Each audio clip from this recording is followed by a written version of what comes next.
Une flambée de violence signalée au Congo a poussé le gouvernement à admettre la perte d'un certain nombre de soldats dans la région du Poul, où ils font face aux hommes de Frédéric Binchamou, alias Pasteur Ntoumi. Entre le 17 et le 18 de ce mois, certaines sources ont annoncé un bilan d'au moins 18 soldats tués.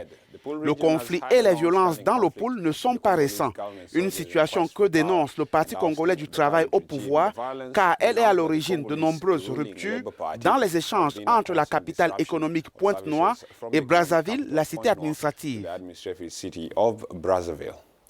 Le Poul est secoué par des violences ayant éclaté début avril 2016 après la validation des résultats de l'élection présidentielle contestée ayant permis à Denis Sassou Nguesso de remporter un nouveau mandat après 32 ans au pouvoir. Brazzaville attribue ces violences à des milices ninjas qui seraient aux ordres d'un ancien chef rebelle communément appelé le Pasteur Ntoumi. Les ninjas ont combattu le pouvoir de Denis Sassou Nguesso au Poul de 1998 à 2003, date à laquelle le Pasteur Ntoumi avait déposé les armes avant de devenir conseiller du chef de l'État.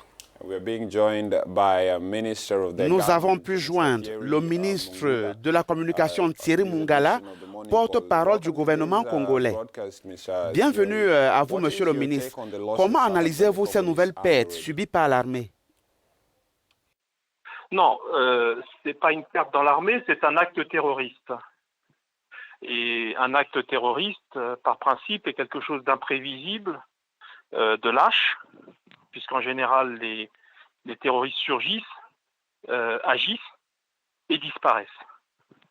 Donc ce sont des actes terroristes qui, du point de vue logistique, du point de vue matériel, sont difficilement maîtrisables. Monsieur le ministre, cela fait plus d'un an que la situation est délétère dans certains départements du Poul. Et visiblement, les choses semblent loin de s'arranger. La situation est délicate sur le plan humanitaire parce que les zones qui ont été mises en insécurité l'ont été du fait des terroristes de M. Ntoumi.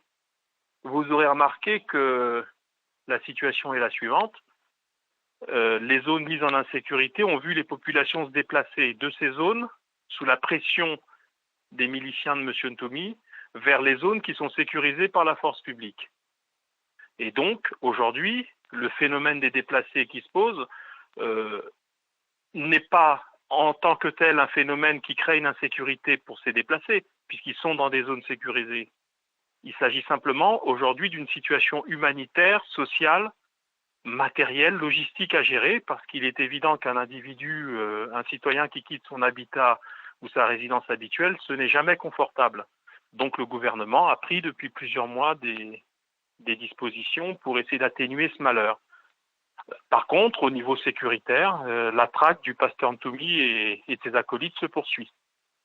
À la suite de ce nouveau coup subi par l'armée, certains responsables de l'opposition ont réitéré leur appel à des discussions avec le Pasteur Ntoumi. Est-ce qu'on peut s'y attendre?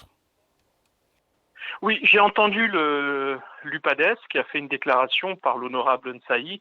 Bon, de vous à moi, soyons sérieux. J'ai entendu qu'il voulait que le président ou le gouvernement fasse une déclaration radio-télévisée pour annoncer que l'armée arrêtait de poursuivre et de traquer M. Ntoumi qui est l'objet d'un mandat d'arrêt. Je vous le rappelle quand même, parce que c'est une réquisition du procureur de la République qui a ordonné un mandat d'arrêt contre M. Ntoumi. Deuxièmement, l'UPADES demande qu'une délégation soit envoyée vers M. Ntoumi. À la bonne heure. Si on savait où était M. Ntoumi, il n'y aurait plus d'objet à la traque. De vous à moi, soyons sérieux. Ce sont des propositions qui ont été faites par l'UPADES il y a quelques mois. M. Tsati Mabiala les avait formulées à l'Assemblée nationale, mais vous voyez bien que ce n'est pas opératoire.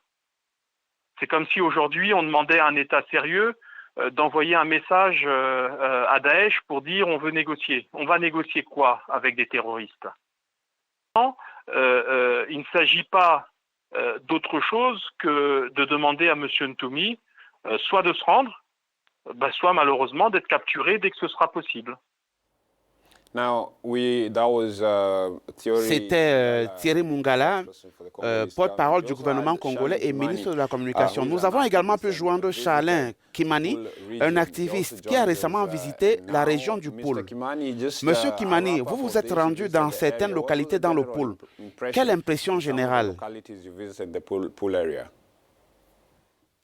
J'étais dans la localité de Kibossi.